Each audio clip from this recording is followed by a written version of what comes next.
Lacey. And I'm Sam. Welcome to Monster Soup and Creature Brews, the podcast where we talk about all things monster movies, big, small, creepy, or downright ridiculous. From movie monsters to cryptids lurking in the shadows of folklore, we're here to explore them all. So kick back, grab a snack, Or a drink, and let's dive into some monster-filled mayhem. So you'll notice that this episode is coming out a little later than what we normally do. We usually release our episodes every week on Mondays, but we had a bit of a family emergency. Sam and I live in Arizona now with our kids, and we needed to travel back to Florida for a family situation. We had good intentions of trying to record, but unfortunately our family situation was a little unexpected, and so our flights were not ideal. Between jet lag, kids, and family obligations, it just didn't happen. This episode is coming to you a little late, but we hope you enjoy it all the same. On tonight's episode, we're going to be recapping Godzilla, King of Monsters. Woo! And to kick us off, Sam's gonna read the official synopsis.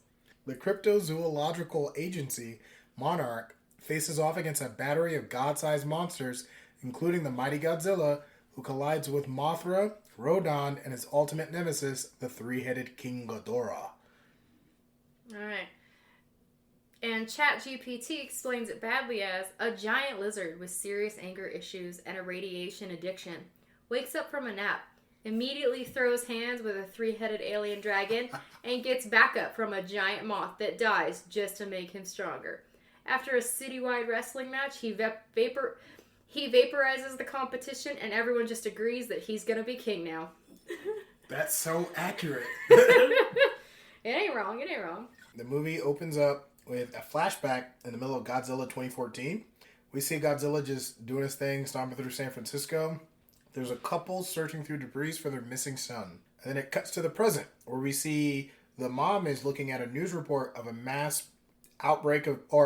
protesting in DC to kill the Titans. We also see a clip of massive amount of sea creatures that are being killed in the attempt to track down Godzilla.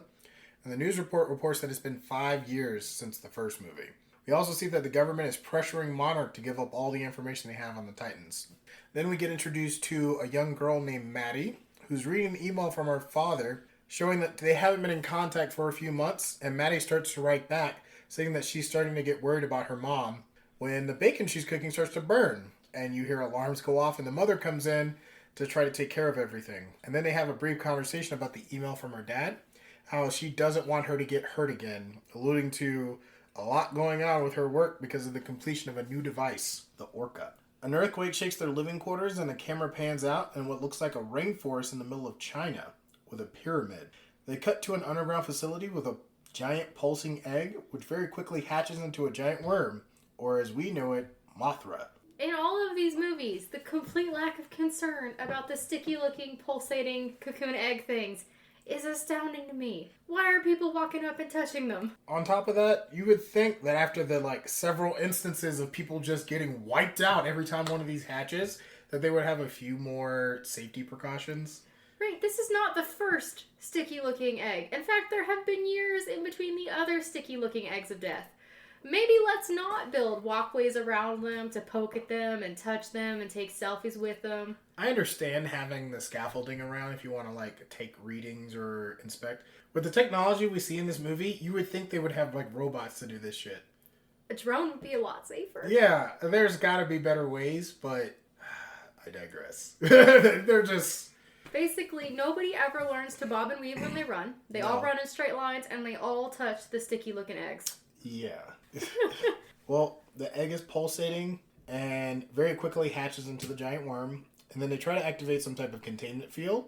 That quickly fails. And it's not long before people start to freak out. Someone shoots one shot. Mothra loses it and immediately starts to rampage. Another thing, why are we still using bullets? They clearly don't. Well, they had some type of electrical gun that had a pulse. That they didn't use. They're still No, they use it. bullets. The first guy that shoots, it's like an electrical discharge. It's not like an actual bullet. But all it does is make them angry. They're 20 times our size. How are you supposed to do anything? Once again, live and learn, people. Let's quit having regular guns with regular bullets. Yeah. Maddie's mother grabs the new Orca device, goes up to Mothra, and attempts to calm it down. The device uses bioacoustics to simulate different calls from different types of titans. Maddie rushes in next to her mother to do what? I have no idea. But then, right before Mothra's about to eat them both... She was going to die in solidarity. That's what she was right? going to do. She was like, Mother, if you're going down, I'm going with you. Ride or die, Sam. That's what this entire scenario was. Eventually, Maddie's mother gets the device working, and it emits a signal, and Mothra immediately calms down. One disaster after another, though, as soon as they calm down Mothra, some militant assailants show up and start killing everyone, leaving only Maddie and her mother in the device. And then we cut to what looks like the Supreme Court, or some type of hearing is going on, and the upper echelon of Monarch, all of the upper echelon from the first movie, so Dr. Serizawa and then Vivian, his assistant, from Godzilla 2014, are attempting to convince the government that the Titan should be protected, not killed. There's actually a funny reference in there. They're like, so you want to make Godzilla our pet? It was like, no, we're his pets. And I was the equivalent is when we would own an ant farm. That's what we would look like to them. We're pretty tiny to the Titan, so. While they're attempting to convince the government, Dr. Vivian gets a text and shows it to Dr. Serizawa. And then they leave in the middle of the meeting, leaving Sam, the head of technology, to try to explain everything. And then we cut back to Mark, Maddie's father, who's photographing wolves when Dr. Serizawa and Vivian show up and just pick them up, just like every other Godzilla movie. Hey, you're in the middle of your work? Guess what? You're coming with us now. Military joyride. Yep. What? They pick them up, and then we see all three of them. So Sam, the head of technology, Vivian, and Dr. Serizawa, along with Mark, are in a conference room while they're discussing how Maddie and Emma were kidnapped, and there's a new prototype device called the Orca that's been stolen. Mark immediately recognizes the device and says, that device should have been destroyed. But apparently Emma, his wife, rebuilt it in order to talk to the Titans. After some back and forth, they eventually convince Mark to join them in his hut for his family, because apparently it's the only way. So they go into a little detail about why Mark was away from his wife and daughter. Apparently, when their son went missing in San Francisco, old boy spiraled, started drinking, and apparently for 3 years, he hasn't seen his family in 3 years. So he started drinking, lost it, and you gotta remember there's 5 years since this, so there's probably 2 years when Maddie was little, that he just was an absentee father. He was there, but he wasn't there. And he was just drunk. Yeah, he talks about that and how, he put his family through some stuff. And apparently he left then 3 years ago to let them do their thing while he tries to fix himself. Apparently did, but at that point they didn't want him around, so he just stayed away. And then after that, this all happens. He has this conversation while they're flying him to their underground base. It looks like an oil rig, but then it opens up futuristic Avengers door cyclic. They go down into this underwater base. They use this underground base to study and track Godzilla. They brief the military and Mark on everything that happened in the base in China. When they start discussing a plan to go after Alan Jonah, everybody calls him Jonah. He's an eco-terrorist. He's the guy who busted in and started shooting all of the Monarch scientists. That's not funny. It's just we know someone named Jonah. Oh. And that's why I'm laughing, because it's the most opposite of this particular character that you could ever be. Shout out to Jonah. They quickly cut off Mark, while they're discussing their plan, they're quickly cut off by Mark, because they're trying to track down Jonah, and they think by going after Mothra, they'll find Jonah. But Mark, very similar to Nico, has every answer to perfection. So everything he comes up with is perfect. So if they don't listen to him, they fail. Mark guessed that Mothra was a diversion, or a red herring, to keep them away from their true objective. Mark goes on a tirade about killing all the Titans and storms off. And then it cuts over to Emma and Maddie, who are in this military helicopter, surrounded by guards with guns. And lo and behold, they're not with Mothra, and they land in a Monarch base in Antarctica. I'm really curious about the timeline for everything that's going on here. How long do you think it takes to get from China to Antarctica? I have no clue, because I went to high school in Florida and my geography is spotty at best. China's in the northern hemisphere. Antarctica is in the southern hemisphere at the very bottom of the world, right? And somehow in a helicopter of all things, they've flown from China all the way to Antarctica.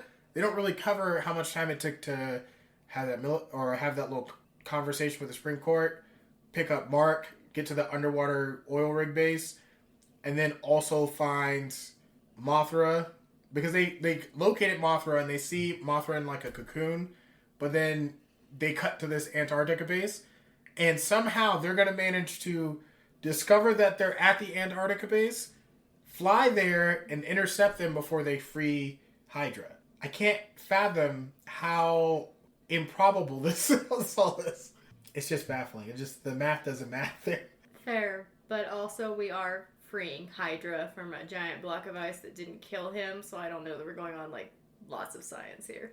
I don't know, man. The science, the most sciencey of scientists. I don't think so. I don't think Bill Nye endorsed any of this. Yeah, the science ain't science. They need what's the one guy?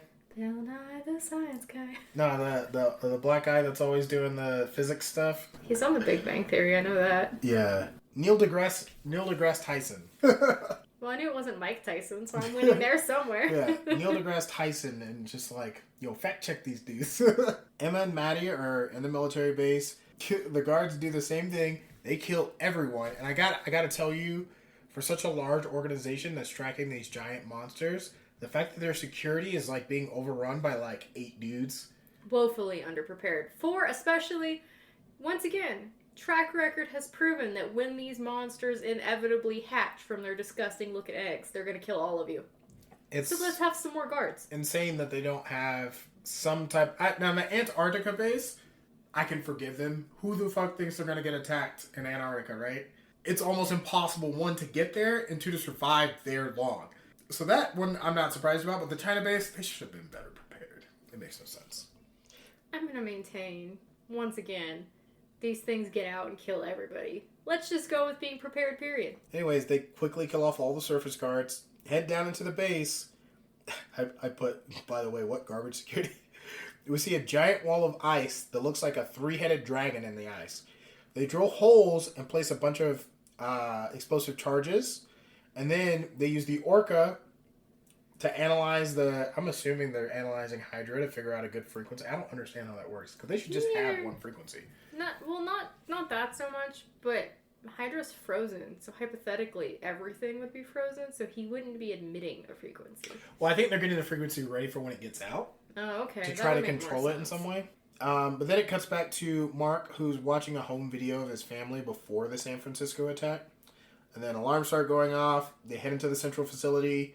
More earthquakes start happening, which is kind of crazy to experience when you're in a underwater rig. I don't know how that works. They start getting all their weapons ready. They pull up their shields. And from what I can tell is that, because this facility is specifically for monitoring Godzilla, Godzilla's approaching.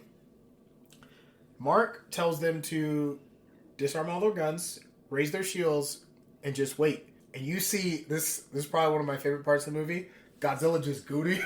He's literally just swimming in the area with his back pulsing. And like, Mark says it's like a intimidation tactic. But I'm like, Godzilla doesn't have to intimidate anybody. His mere presence is very intimidating. But it's funny to see him, because it feels like, if you ever watch hockey and you see the dudes that like don't even got a hockey stick, just skating, taunting the opponent, that's what Godzilla feels like here. Like I said, gooning hard, just intimidating. Mark is of course right, and Godzilla just kind of looks at them through the huge looking glass and then swims away. Which was disappointing, because if this was a different kind of monster movie, glass would have been smashed, everybody eaten, all dead. They would have been eaten. They would have just died from the pressure from how low they are underwater. Everybody eaten, all dead. Yeah, they would have easily just like collapsed. They do make note though that Godzilla's way off from his normal hunting routes, and Mark's like, hey, where's the deviation? Where did he leave off?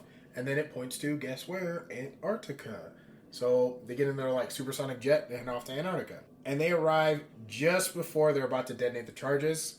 They send in a unit to investigate, and then very quickly they hit contact. And Mark, after hearing them make contact, heads out, grabs a random pistol off a dead body, runs in looking for his wife and child.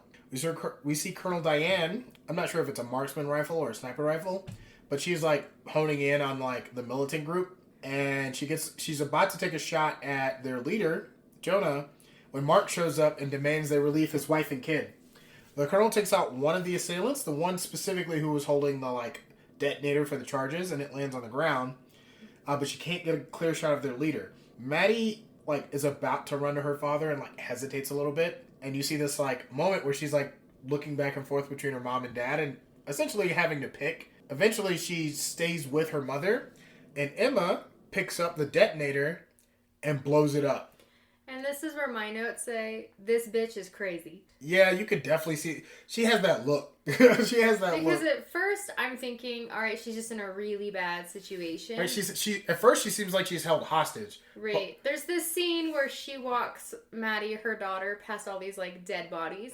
And is, telling her, don't look at the ground, don't look at them, just keep walking forward. And you're sort of getting the impression, okay, she's trying to get her daughter through this incredibly traumatizing scenario for survival reasons. And then she stops Maddie from running to her dad and detonates the charges, and I was like, oh no. Oh, bad. Oh, yeah. The fact that she decided to detonate them and it wasn't oh my God, because they had the opportunity, because all the militant guys knew that they had someone that was aiming at them, so they put their guns down and moved away. So they could have easily ran over to Mark, but Emma clearly wasn't a hostage. So she hits the button, blows up all the charges, and then at this point the whole place is about to collapse. Mark managed to get to an elevator, manages to rescue all the military guys that they came with, and they reach the surface. Emma, with the rest of the militant crew, escape to a helicopter before Mark and crew could get to the surface, and they activate the Orca, which sends the Hydra into a rage, and it starts attacking everyone on the surface. Those who manage to survive get to the helo when the Hydra uses its lightning breath and destroys everyone who didn't make it, but also sends out an electrical pulse, which fries all of the helicopter's electrical equipment. And right before they get finished off, though, Emma stops the Orca, which makes the Hydra leave its frenzy, but appears to still want to attack them. Just then, the homie shows up, ready to scrap. Godzilla shows up with a plasma blast and knocks away Hydra before it can kill the helicopter. We see the giants standoff. It's the title screen where you see Godzilla on one side and Ghidorah on one side. Gonorrhea. Gonorrhea. That's a joke in the movie where they're trying to figure out how to pronounce his name, and one person goes, "You mean gonorrhea?" Yeah, they both square up and then just start boxing. They are slugging, wrestling, rolling around. Oh, here we go. Poor doctor lady gets eaten. That made me sad. Oh, yeah, I'm about to get to that. Their fight pretty much destroys what's left of their Antarctica base. So they're all starting to run away because the helicopter got destroyed, and they managed to just escape before it fell into a crevice. And while they're running away, the fight starts to get more intense. Mark gets knocked unconscious. Godzilla gets knocked away, and while they're all running, Vivian, Dr. Serizawa's assistant, gets eaten by the Hydra. What a way to go. You made it this far, been through all those other calamities, and then just snap. Gonorrhea ate her. She succumbed. After Mark gets knocked unconscious, they kind of skip ahead, and they don't really show how everybody managed to escape. But Mark wakes up inside of the giant airship that they used to get there. When he finally comes to, he sees the ceiling, and he's trying to come to terms with what he just watched his wife do. At the same time, Monarch and the military are all having a conversation because the colonel is saying she saw Emma hit the detonator, while all the Monarch are she's been a scientist with us for years. She hired most of us. She would never, release a Titan like that. And then Mark comes in and confirms the colonel's words that it was 100% Emma. They try to reach out. I don't know how they do this, but they try to reach out and speak with Emma somehow, but they somehow manage to connect a video call. I think she maybe calls them. I think so. I might have to read that. Is good. Yeah, well, they're talking about trying to find a way to contact her, and all of a sudden they're on a video chat with her. And then Emma goes into this spiel about how after their son died, she wanted to know more about the Titans, and she thinks that humans are the problem. She likens humans to being a pestilence on the earth, and that if we're the tumor that needs to be cleansed, the usual rhetoric by eco-terrorists. Once again, that bitch crazy. Yeah, I mean, it's one of those moments, though, where you're she's not completely wrong, but this is probably not the solution. Release giant titans and destroy everyone. Anyway, she thinks releasing the titans will fix the problem. Because everywhere the titans have fought, the earth has started to bloom again. So they cut to scenes from San Francisco and then Las Vegas from the first movie, and how vegetation has kind of taken over those cities. because humans can't really go back there with all the radiation. And then Mark and Emma kind of have a lover spat because they're like a difference in philosophies on how Maddie was raised. She does a low jab too because she's like, I taught her how to survive, and there's some things you can't run from. I'm like, damn, is this really the time? Right, but I didn't walk her past, murdered soldiers in Antarctica, so maybe I'm winning currently as a parent. Right. Anyways, at this point, Emma cuts off the broadcast, gets back up with Jonah, and they have the orca set up, and Emma sends out the orca signal to broadcast that awakens the Titan that's in Mexico. It's a giant flaming bird, Rodon. Looks a little bit like a phoenix pterodactyl. Yeah, it looks like a pterodactyl that has like magma running in its blood because it glows. It literally looks like molten lava bird thing. I think Volcano Demon was accurate. No, Volcano Demon is the way. Giant flaming bird Rodon is released. It starts a giant eruption. Hydra's heading right there. So Hydra has some type of ability that creates a giant storm. And so anywhere it goes, there's a giant electrical thunderstorm happening. They figure out that Hydra's in the middle of this storm as soon as Rodon is released. Mark hits us with a quote of the movie. He says, because the Hydra, they couldn't keep track of the Hydra, but they could keep track of the storm. And the storm was just kind of wandering willy-nilly. And then as soon as Rodon was released, the Hydra changed direction and started heading towards it. And he hit us with the best quote of the movie. The monster's either heading here for food, to fight, or to fuck. And I was like, damn, the 3S, he got her. See, that's not my favorite quote of the movie. Gosh. There's another one I haven't in here. We'll get there. Yeah, Sam knows my favorite quote of the movie. It comes later. Yeah. So the military and Monarch try to distract the Rodon while they're trying to evacuate all the citizens. And they succeed. And it slowly picks off all of the fighter pilots that you're attacking it to distract it. And it does probably the most epic, and this is clearly a shout out to Star Fox, the old 64 games. They're it does a barrel roll and starts annihilating all of the remaining pilots that were trying to lure it to the Hydra. Once again, though, I feel like the track record has proven that it is not a good idea to be in a helicopter, an airplane. Fuck, we'll say a hot air balloon. Well, they were in anything airborne around these mutos. I mean, they were doing what they needed to do to help the civilians survive. But you gonna die. Oh no, they had to have known they were going down. Don't get in a thing that flies, and you don't run in a straight line. Could die. Yeah, they managed to lure the Rodon directly into the storm that the Hydra was in. They dive out of the way and force the Rodon and the Hydra to clash. While the two monsters are going at it, the Colonel gets a call from Admiral Stentz, who was the Admiral from the 2014 movie. And he stated that they've been developing a new weapon, some type of oxygen-destroying weapon or something, that can kill the Titans. So they have to get out of Dodge if they don't want to be in the blast zone. So they hightail it out of there, and as they are leaving, Godzilla hops out of the water and grabs the Hydra and drags it underwater. And to be honest, if they didn't try to attack the Hydra here, this would have been the end of the movie.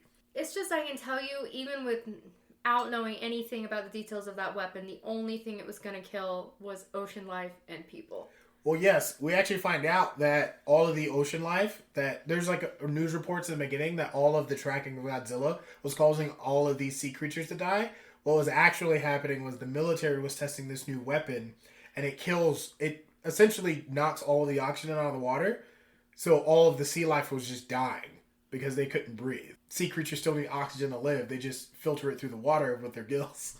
So Godzilla manages to grab the Hydra, drags it underwater, rips off one of its heads, and right when it's about to do the finishing blow, the anti-oxygen bomb hits. A huge giant mushroom cloud appears. We see a lot of dead sea life shows up on the ocean surface. The Hydra breaks out of the water, however. It's missing a head and flies away. The giant airship is tracking Godzilla's vitals, and it slowly flatlines. So they assume Godzilla passed away from the bomb. We see the Hydra grow its head back, give a giant roar, which begins to awaken all the other Titans, including seeing Mothra break out of its cocoon. Surprise! Hydra myth comes into play here. Right? We see Emma and Madison having a fight about what's right and wrong, and Maddie locks herself in her room. That is important later.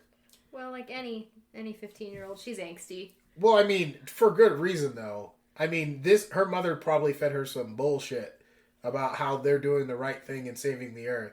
And Maddie probably didn't understand the implications of The what was reality going on. of that. Yeah. No, but it's just in that moment, I don't think locking your bedroom door is going to do much. Yeah, and it's not even like a regular bedroom. They're like some type of bunker. So like bunker door. Yeah. You know what? The slam might be more satisfying though. Yeah. Like it's a heavier steel door, it might slam more. It's kind of hard to do that. I gotta tell you though, no matter what age you are, if you're really mad, sometimes it just feels good to slam the door. It's true. You know it makes nothing better, but it's sort of like back in the day where we had like the handheld phones and you could just like angrily bang. You know what, at work I still have those, and sometimes after I'm done with my customer service voice, into the receiver feels good. Back on the ship, they're trying to figure out why the Hydra wasn't affected by the new weapon. And Dr. Chen, one of the Monarch scientists from the China division that managed to survive, theorizes that it was possible that the Hydra is not a part of the natural order on Earth. She shows them some cave paintings that show Hydra fell from the stars in a battle with Godzilla in like ancient times. And this is where we get the name Ghidorah, one who is many. Gonorrhea. More importantly, an invasive species. And then they cut to a news report showing that the Titans all over the world are like wreaking havoc. This is the part you can want to talk about the Scottsdale monster, because they show a monster. So we live in Arizona, and it's Sedona, right? Not Scottsdale. It's Sedona. Yeah, okay. So we live in Arizona, and they show this scene of oil fields with oil riggings, and then one of the Titans emerges out of them, and it is this complete wasteland. I want you to know, this place doesn't exist. That is not Sedona, Arizona, and as someone I was like, no, they did it so dirty.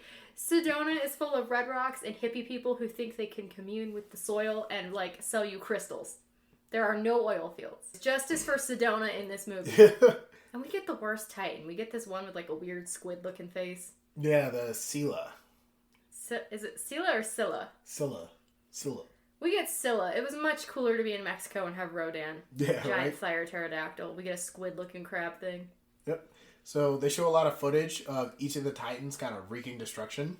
Both the military and Emma, with the militant faction controlled by Jonah, are discovering that the Hydra is somehow controlling the other Titans to destroy, not restore balance. Jonah advises Emma that what's done is done, and there's no taking it back. While they argue, Maddie is somehow listening in. So apparently, Emma's crazy enough that she wanted to wipe the Earth out, but doesn't like the way it's happening now. This isn't what we talked about. This isn't what it's supposed to be like. What do you think it was supposed to be like? Eliminating most of humanity was gonna go pretty bad, because you guys, I guarantee you, haven't thought enough about who should be put in these safety bunkers that Monarch allegedly has. You way disproportioned men to women. That's gonna end badly, as we've seen in lots of other sci-fi genres. Yeah. Like, this all just ends badly, and now you're freaking out about it? Now, I get what she's saying, because she obviously did not know that Hydra was from the stars. They didn't know that Hydra was an invasive species, but that's regardless, like... This bitch crazy? Yeah, what do you think was going to happen? Yeah, if you release all these Titans, they're probably going to go on a rampage. Now, they probably wouldn't have rampage as hard as it's going right now, because Hydra's like, death, destruction. To everyone. Well, according to Dr. Chen, he's remaking the world as he wants it to be. Yeah. Maddie is listening in while Jonah and Emma are arguing and decides to take matters into her own hands. So she steals the Orca and leaves the underground bunker, which is apparently in Boston, because we can see Fenway Park in the distance. Mark is attempting to leave the underwater base because he wants to go try to find his wife and daughter. And at that point, we see Mothra show up. They record the signals being emitted from Mothra, and they pick up another signal, which appears to be Godzilla, proving that he's still alive. Mark asks how many nukes they have, and they cook up a plan to help Godzilla heal using some nukes from a submarine. So they take the submarine to start searching for Godzilla. But not long after they take off, they get sucked into a little vortex and get spit out hundreds of miles away from their original location, proving the hollow Earth. Shout out Dr. Brooks. Yeah. In the middle of the show, they were... randomly talk about Dr. Brooks in a brief little clip. And Dr. Brooks is from the first, or the Godzilla, or Kong. King Kong, yeah. He's from Kong Skull Island. Yeah. Where he had this whole hollow earth theory, but he got like laughed out of the room apparently. And until he was indoctrinated into a secret government cult. Monarch. Yeah. Anyways, they launch probes to try to locate Godzilla in the area they're in. And they pretty much stumble across Atlantis. They see all these ancient ruins that are underwater. That's what I think it is, because, I mean, I that's mean, I the think vibe it's that's giving. what they're alluding to. Is they don't want to say it outright because there might be some, like, you know, royalties or licensing somewhere. Well, I figured they didn't want to say it because they maybe wanted to, like, have room to go other places with that in future movies. So they come across what is essentially Atlantis, these underground ruins with a bunch of, like, cave paintings of people worshiping the Titans. And then they start calling them the first gods. They start to notice the radiation signals are starting to pick up, and they discover an air pocket that's, like, full of radiation. And they see that Godzilla's in there trying to heal himself using the radiation. They theorize it could take years for Godzilla to recover this way, so they have to find some way to get their nukes to Godzilla. Originally, they planned to just launch them, but apparently the weapon systems were damaged when they went through the vortex that sent them there. So they can't launch the missiles. At this point, Dr. Serizawa decides he will carry the nukes and manually detonate them so they can help Godzilla heal. They cut back over to Fenway Park, where we see Maddie somehow managing to get past every military person that's helping with the evacuation, get into the broadcast room, hook everything up to the Orca, because how does she know how to do that? I can tell you right now, most people can't figure out basic audio-visual stuff, but somehow this little 15-year-old girl managed to hook up this You never know. She device could have an internship. Well, I just mean, what are the chances that, one, this device has, like, an output, like a jack that you can plug something into to even be able to broadcast the signal, and it's the right one that's specifically at that place? See, I care less about that. I'll buy that she's helped her mother for however many years, because she's clearly been living a very secluded life in a base in China. I'll buy that. What I want to know is how she managed to hike from her bunker into Boston in, like, no time at all. This girl hoofed it. Right? Unless she caught, like, Uber that we didn't see, she walked miles, lots of miles, many miles, and no one noticed she was gone either. Right? Right? They still don't know she's missing because they come across that scene later. I mean, it's kind of sad. Justice for Maddie. Right? Anyway, she hooks up the Orca to the speakers, and the military attempting to cover civilians as they evacuate all over. The Titans suddenly stop rampaging and become docile. And I'm assuming, because they don't actually show it, but Maddie's using the Orca to do this. It's at this point that Emma and Jonah figure out that Maddie's escaped, and with the Orca. It took a long time, too, which, I mean, I get she was having her, like, deserved teenage angsty moment in her room. But it has to have been... bunker. Hypothetically, there's, like, one way in and out, usually. Sometimes an emergency How is there no security, like, cameras or someone watching them? Like, maybe they're really short staffed. Maybe the other military guys were tired from their takeover in Antarctica and right? Mexico. I killed enough people today. I'm just gonna let this. They needed to nap. Yeah. Anyways, we see the team prepping Dr. Serizawa, and right before he leaves, he hands Mark a notebook with all his findings on the Titans. This part's actually pretty sad. I was pretty sad because I just like the actor in general. And Dr. Serizawa's, taking over the team here. Well, and he's a continuation from the original, 2014 movie. Vivian. He and his assistant, Vivian, they were a continuation, and Vivian already died, tragically, and... Which I kind of made me feel like Dr. Serizawa was either going to also die, because they typically do these in pairs, or if he was going to get a new assistant or something, which would feel kind of dirty. Anyways, he takes a mini-sub, and then makes his way into the little air pocket, and carries the nuke over to Godzilla. And the radiation in this area pretty much will kill anyone that's in here. So he's going in knowing he's going to die. He carries the nuke over to Godzilla. Has to climb this huge set of stairs, which kind of has to suck while you're being, affected by all this radiation. He gets right up next to Godzilla, activates the timer on the bomb, and we see the last moments of Dr. Serizawa as the timer ticks down. He touches Godzilla and says goodbye. He boops his snoop. Yeah, he really does. Says goodbye. And all we see is, a giant flash. It cuts back to the submarine as it was trying to escape the blast radius and gets essentially pushed to the surface from the explosion. They all exit the sub, which I feel like can't be safe after a nuclear bomb just exploded. Thinking there's a lot of things in this movie that are not scientific and not safe. Maybe they're far enough in the future that they have the technology. We have the technology. They exit the sub and see if Godzilla's recovered. You see a giant whirlpool. Old boy pops out of the water, supercharged, and essentially announces his return by shooting a huge plasma blast into the air. And then he stares at the sub. And then heads in his own way. He's like, I'm about to go handle business. Godzilla got roided up. Pretty much. He's juiced. The Titan version of it. Yeah. Back in the sub, Mark seems to have figured out how to track the Orca signal. Emma combined the bioacoustics of Godzilla with humans. So they all have the Titans So all the Titans think it's another apex predator. And here comes the second best quote of the movie. Yeah, he says, it makes sense, that you just added with humans, you get another apex predator. We're all horny, murderous carnivores. And that's my favorite quote of the movie. Hashtag murderous carnivores. They go back to the compound where Emma attempts to rally the militia to go after her daughter, but Jonah refuses, and they have like a little Mexican standoff here where everyone's pointing guns at everyone, and then Emma points her gun at Jonah. And Jonah eventually says, you've already done your part. Just go. And then she leaves alone, taking a Humvee with her. He's probably like, whatever, that bitch crazy. Lock the bunker, boys. Yeah, right? If she wants to go out there, by all means. And then they cut back to Fenway Park, where we see Ghidorah's storm starting to barrel in. Immediately homes in on Maddie, holding the orca, starts lightning breaths. Realistically, should have got fried off rip. Because there's no way she would have been able to dodge in time. Because it lights up that broadcast room immediately. Somehow she manages to grab the orca, unplug it from everything, and bolt before Hydra explodes her with its lightning breath. And no residual shocks, no like... Yeah, no like concussions or anything, just bada bing, bada boom, run. Eventually though, Maddie trips, drops the orca. Or no, she throws the orca, trying to run away from it. Hydra ain't having none of it. It clearly sees her and is about to light her up. And she has a very Stranger Things moment here, because if you didn't know, it's...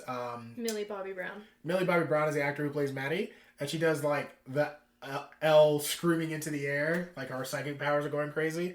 Right when Hydra's about to light her up with all three heads, our boy makes his appearance, and boom, lightning breath right into the chest. I think it's plasma breath.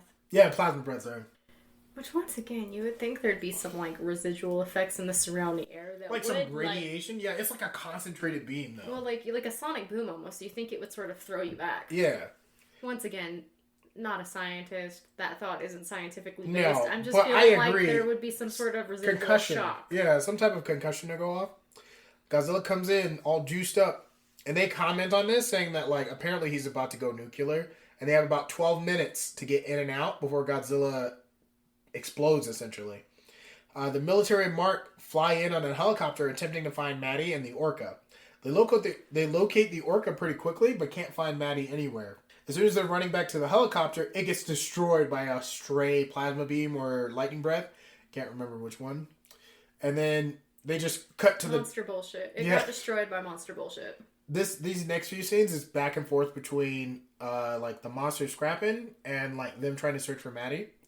The Titans are still duking it out. Godzilla gets a good shot on Ghidorah when Mothra shows up out of nowhere and webs Ghidorah to a building. Just when Godzilla's about to do the finishing blow, we see Rodan jump in and clash with both of them, and then Mothra and Rodan start squaring up. They're fighting, and then Ghidorah and Godzilla start fighting. Okay, shout out to Mothra here, though, because she holds up fairly well to, Rodan.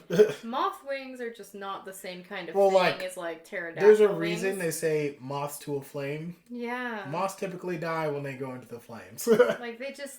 Any kind of butterfly or moth wing is just a lot more if we're fragile. calling this, Pokemon, fire is strong against bug. Period. This is literally Moltres versus Venomoth for anyone that follows Pokemon. After that, they cut back to the plane exploding, and you see a Humvee show up, and Emma's like, "Get in, losers, we're going on an adventure." In reality, she's also looking for Maddie. While they're searching around in the Humvee, Mark and Emma start arguing like every other time we see them in this movie. They're clearly a toxic couple. Well, it never really says they're divorced, but they give divorced couple energy. Yeah, but all they do is argue every time they see each other. Which, shout out to the soldier in the back who was like, "Shut the fuck up, I'd run away too." Yeah, that's actually how they figure out where to look for Maddie. So the guys in the back are like, if I had parents like you guys, I would run away from home too.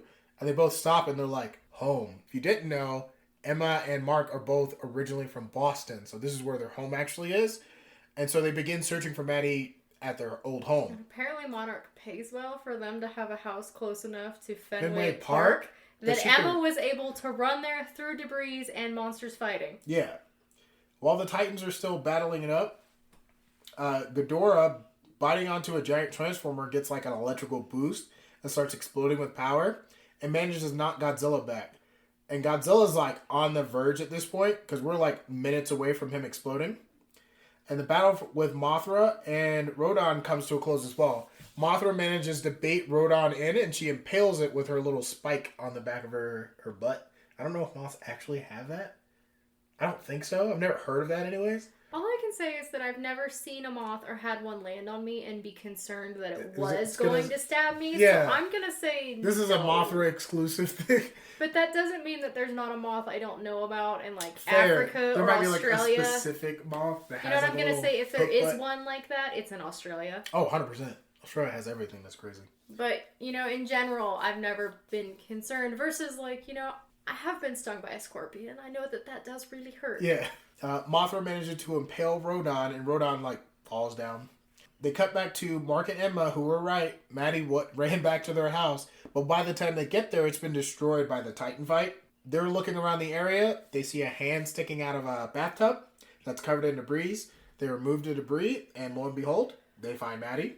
So they have their little happy family reunion. As that's happening, Ghidorah grabs onto Godzilla. Anyone who plays Pokemon, I'm going to use a lot of Pokemon references because I'm in that phase. Very anime Pokemon seismic toss. Ghidorah grabs Godzilla, starts flying into the air, and then just drops him. And the fall damage takes old boy out. And at this point, Mothra tries to defend Godzilla and essentially gets vaporized by lightning breath. I don't know if this is like, it actually gets destroyed or if it like explodes itself to try to like power up Godzilla. Well, it's green dust. Mist? Yeah, it's green mist. I think that's a good word. It sort of like drizzles down into Godzilla. So I don't know if it, like you said, I don't know if it exploded itself or if this was more of a like a suicidal sacrifice thing. Yeah. Anyways, it blows up. The little green mist that flows out gets absorbed by Godzilla. Ghidorah bites into Godzilla and like wraps it up with all three heads and is like absorbing the radiation out of him. And it's at this point that the crew decide, when they see that Godzilla is like under attack, they're going to use the Orca to distract Ghidorah and give Godzilla time to get back on his feet. It works, but Emma, who activated the device, decides to run in the opposite direction of the aircraft that they were using to try to escape, and Ghidorah chases after her. It doesn't take long before her Humvee gets blown off the road, and she goes flying away. And right before she's about to get eaten, because that seems to happen a lot in this movie, Godzilla gets up, Ghidorah gets blasted away by like a giant pulse, and at this point, Godzilla's like... You forgot the long live the king. I mean, I'm not going to say every little line. No, but I like that line. Yeah, it's very Lion King. There is a very Lion King moment right before the pulse goes off. Our crazy bitch. Yeah, she's like on the ground holding the Orca, is like half a heartbeat from death, and she's like, "Long live the king." And then, this is, you know, the part where Scar throws Mufasa to the wilderness. Yeah.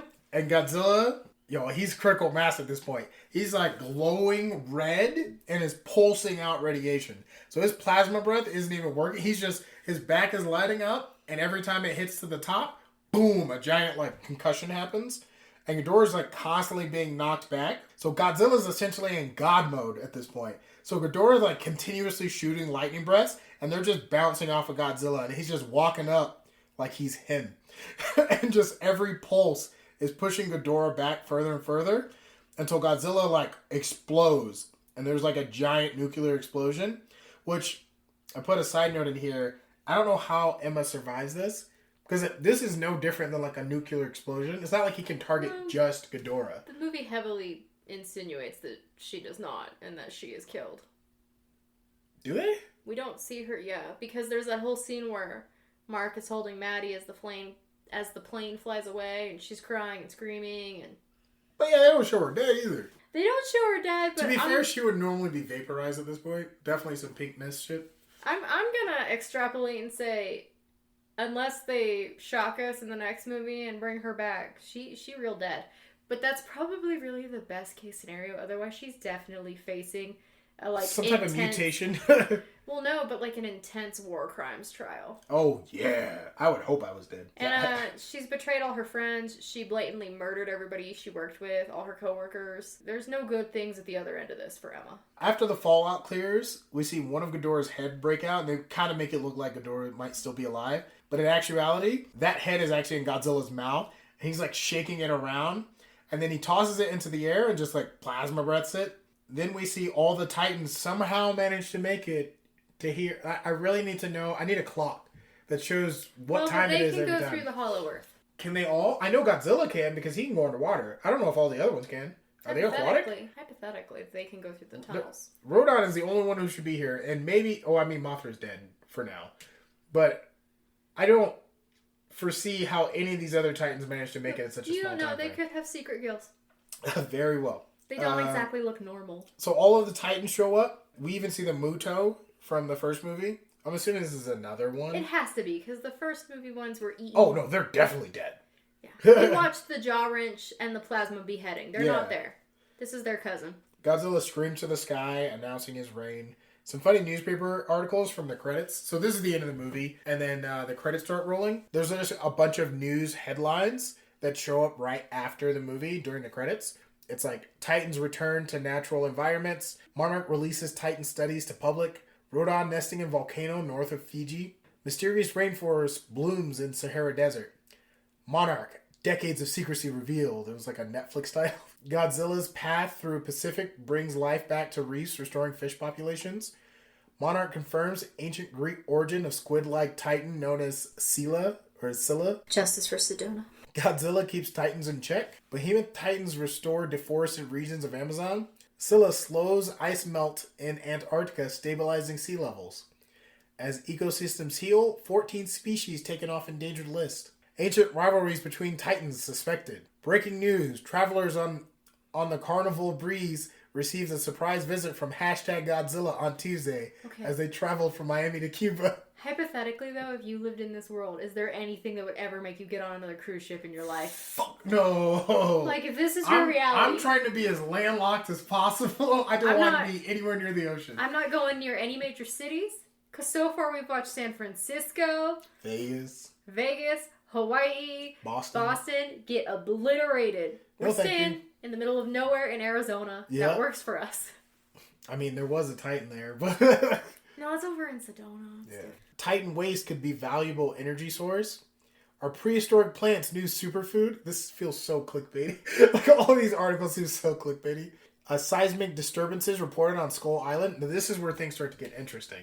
Because we've seen Skull Island now, so we know what's going on over there.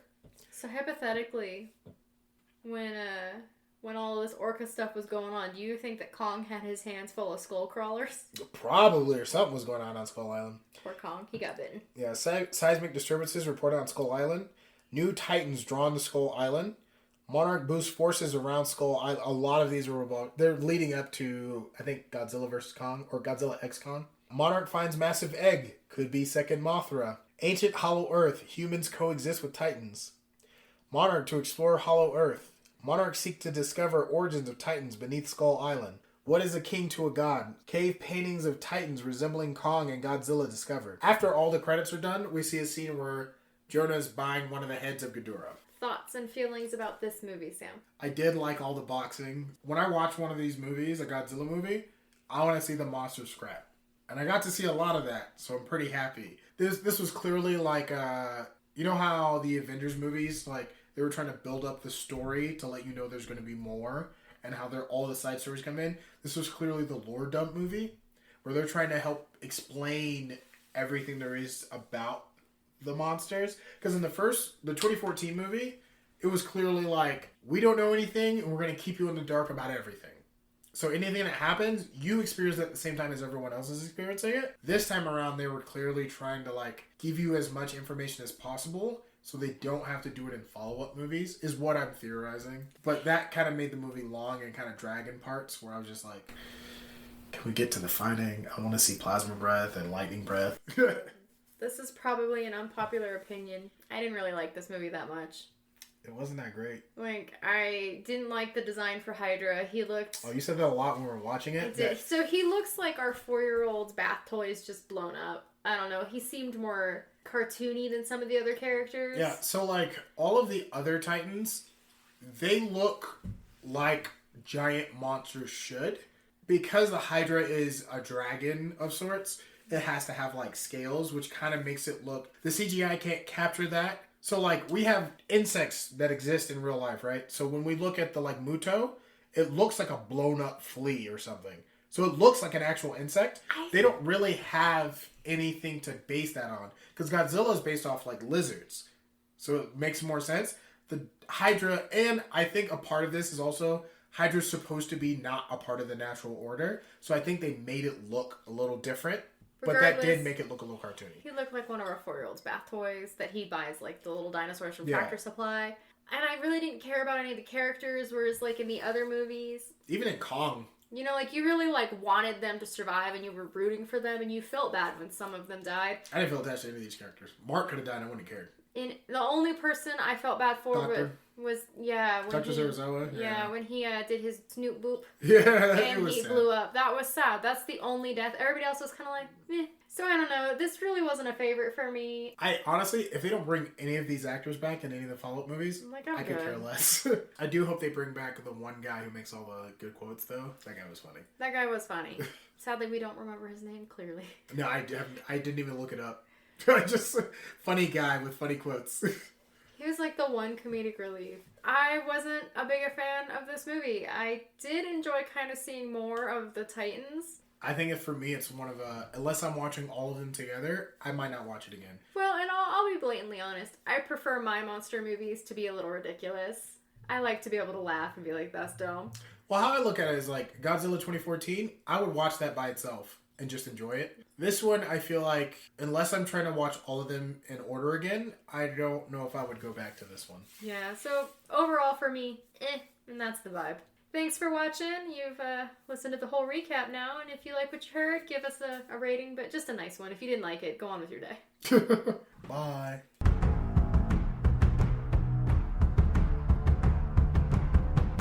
On tonight's MonsterVerse moment, in honor of Dr. Emma Russell, we are going to be discussing bioacoustics. But first, we're going to take a little side tangent and talk about bioresonance because I accidentally looked that up first. And since I took the time to write it down, I'm going to talk about it. Otherwise, it was a waste of time. Bioresonance is a holistic therapy technique that suggests the use of electromagnetic frequencies to detect and treat various health conditions. It's based on the idea that every cell, organ, and system in the body emits specific electromagnetic frequencies, and these frequencies can be influenced or tuned to restore balance in the body.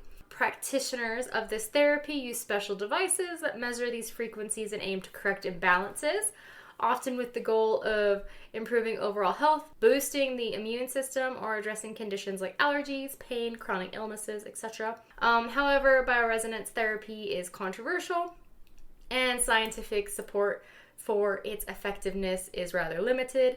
I'm not gonna lie, it does sound a little bit like an MLM scheme when you read about it, although there are people who are very passionate about it. There are also people passionate about a bunch of other things that make absolutely no sense. So how does it work? Do they have like devices, like is it a frequency thing? Yeah. Like sound waves? Yeah. So basically you sit in a room with like the sound waves.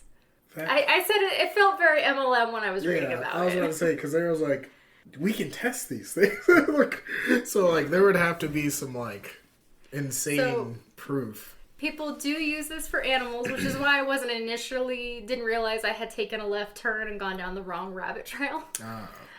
Because there is a diagnostic process. There's basically they use devices to detect imbalances in an animal's energy frequencies, which could indicate issues such as inflammation, allergies, or stress. Obviously, as they're animals, they can't usually tell us that. And then for treatment, they use a device to emit corrective frequencies, which is believed to help restore the animal's natural balance and energy patterns. This could potentially improve said animal's health. And then they use this for conditions like chronic pain, skin allergies, and digestive issues. This is highly debated with limited scientific evidence supporting its benefits. But there are practitioners and pet owners who swear by it. So you know what? I'm not here to yuck anybody's yum. If that really helps you, it's certainly not going to hurt the animal. Look, you can sell me on the fact that we might emit some type of frequency, but you can't sell me on, you can shoot a counter frequency that'll like fix these random issues you have with your body. I was like, there's enough science behind why you're having that issue that I don't think a sound wave could fix. No, but maybe it's soothing. I don't know. Maybe it's like a massage. I could see it being more of a relaxing thing, because there's a lot of things you can do to relax your body and make it less susceptible to more damaging things or outside influences. I don't think it's a cure. Yeah. So that is bioresonance, which is what I accidentally looked up first. And what I meant to look up was animal bioacoustics, which is a very different, much more heavily vetted field and feels a lot less like chanting to crystals. Yes. Okay. So animal bioacoustics is the study of sounds animals produce and how they use these sounds to communicate, navigate, and interact with their environment. Probably one of the most well-known animals that does this would be bats. Yeah, I'm going to say a la bats. Anybody who has watched The Magic School Bus, we have many times because children would remember the bat episode. It explores how animals use vocalizations, echolocation, and other sound-producing mechanisms to convey information, and how these sounds can provide insights into behavior, ecology, and conservation. This is something that is used heavily in the Godzilla King of Monsters movie, not bioresonance. There is some proof that bioacoustics can be used to help calm animals down in certain situations. The idea is that certain sounds or frequencies can have a soothing effect on animals, much like how we react to calming music that can reduce stress in humans. There are a few ways that bioacoustics is used for this purpose. There are obviously the calming sounds. Certain species, like dogs or horses, can respond positively to specific frequencies or types of sounds, such as gentle music or calming vocalizations. Soft classical music, nature sounds are often used, and they help reduce anxiety, particularly in shelters or during stressful situations like thunderstorms or fireworks. In addition, some studies suggest that animals might respond to specific sound frequencies that mimic natural vocalizations, those that are made by their own species. These help promote relaxation and reduce stress for them. There's behavioral conditioning. Bioacoustic techniques could be used to train animals to create positive association with certain sounds. Over time, animals might learn to associate those sounds with relaxation or safety. There is some therapeutic uses, which in veterinary care or animal rehabilitation, bioacoustic therapy might involve playing specific sound frequencies to calm the animals in those clinical environments. The purpose of these noises and sounds is typically for animals to communicate, and they convey a range of information, such as warnings, mating calls, territorial boundaries, and social interactions. Examples of this would be whales or dolphins. I feel like everybody's heard, whale songs. Birds, they have very specific mating calls, defending their territory, signaling alarm. I've mentioned before on other episodes, birds are terrifying. I stand by that until the day I die. I like them very much as creatures and their role in the environment. I have chickens, I adore them, but as creatures, they're terrifying. The only reason they're not even scarier is because they're limited by their size. Oh my gosh, yeah. If they were even a little bit bigger, they could literally just snatch up humans and just do what they wanted. You know what? Even the ones that can't fly, have you ever looked at an emu's feet? Oh, yeah. Ground birds are actually the most terrifying because they're all large. Side story that I'm just going to mention because we're talking about birds and why I think that they're terrifying. My mom had a very unusual under-the-table job when I was growing up where she fed birds for these people who were breeding them. And they had many, many, many birds. And multiple aviaries. We're talking hundreds of birds. And my mom would go out every day and feed and water these birds. Sun, rain, hurricane, it didn't matter. It was her job to take care of these birds 7 days a week. And when the school was out, we would go with them. And they were not nice. These were not nice, playful, kind birds. These were birds that actively would attack you. Yeah, no thank you. I don't even want to think about it. As I said, I appreciate them in nature. They're beautiful. If anybody has a pet bird, good for you. I prefer that they live outside, not next to me. It's not my desired pet. That's all I'm saying. Look up some bird territory calls and tell me that isn't the sound from the Jurassic period. It is. Yeah. But at least this makes sense. The bioresonance kind of is all over the place. It didn't make any sense at all. These, we as humans, yeah, rain noises, stuff like that, we like those kind of sounds as well. So, this has some, scientific facts behind it. Well, and it makes sense when they talk about it in the movie. Now, the way they're combining the sounds is they've taken some liberties there. Yeah, that shit's jank. But, we're also talking about Mothra, so I'm okay with some liberties. Yeah, they're just I don't understand how blending this sound with a human would automatically be like, oh, there's another predator out there. Like, I feel like, one, the fact that these giant creatures can even hear or feel these sounds from, like, millions of miles away is already kind of a stretch. They've taken some liberties with the science. Yeah. Like, we'll talk about it in the next movie, but even in the next movie, how Godzilla can somehow magically know every time they're booting up the Mecha Godzilla is already a stretch. So, but this is essentially the science behind it. It is real. They did actually pull from some significant scientific studies. It's really cool if anybody wants to look it up and Google it. The next most common thing that people are familiar with versus just the communication would be echolocation, which is the ability to use sound and navigate and locate prey, especially in dark environments. Examples of this would be your bats or your dolphins. They emit these high frequency sounds and interpret the echoes to map their surroundings. Also, sometimes dolphins just use it to fuck with other creatures. I watch a lot of ocean documentaries. Dolphins are villains. They're bad guys. They're not good people. They look so cute.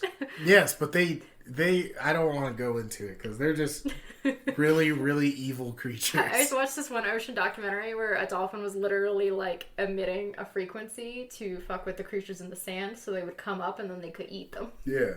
Dolphins are bad guys. They're literally the villains of the animal kingdom. Okay, so the way these sounds are created are mammals use our vocal cords. So think humans, dolphins, dogs. Insects used, I'm probably not going to pronounce this right, stridulation. Yeah, that's what I would have said. Which is rubbing body parts together. So think like crickets or cicadas. Birds produce sounds using the... Syrinx? Yeah, I'm not... Syrinx, it's an organ at the base of their trachea. And that's how they use... They produce their sounds. Funny head movements when they make their sounds. So the applications of animal bioacoustics are varied. You can use it for conservation and monitoring, such as tracking species health. Acoustic monitoring provides insights into behavior and health without disturbing the animals. It can indicate habitat loss. Changes in vocalizations, frequency, or diversity can signal environmental issues, such as deforestation or pollution. A good example would be if an area that normally has cicadas in it all of a sudden doesn't for some reason. I don't know if anybody listening has ever lived near cicadas, but them motherfuckers are loud. Yes. And you will know if they are suddenly not there. The silence will be deafening. Yeah. You get used to it, but it is a very specific noise. These noises can be monitored remotely. Acoustic tools allow study of hard to reach areas without disrupting ecosystems. We have the technology. Can help us understand animal behavior. Communication patterns are an interesting field of study. Can help reveal social structures, mating rituals, territorial behaviors. Echolocation is fascinating, understanding how animals use that to map their surroundings, and it can help provide insight into their cognitive abilities. And then that's just very different from how we as humans function. So in general, that can be educational to learn about. There's advancements in technology. If you understand echolocation or how some of these frequencies are emitted for communication purposes, that could be applied to certain other technological developments, particularly around the sounds that we ourselves cannot hear nor emit. So just some interesting applications there.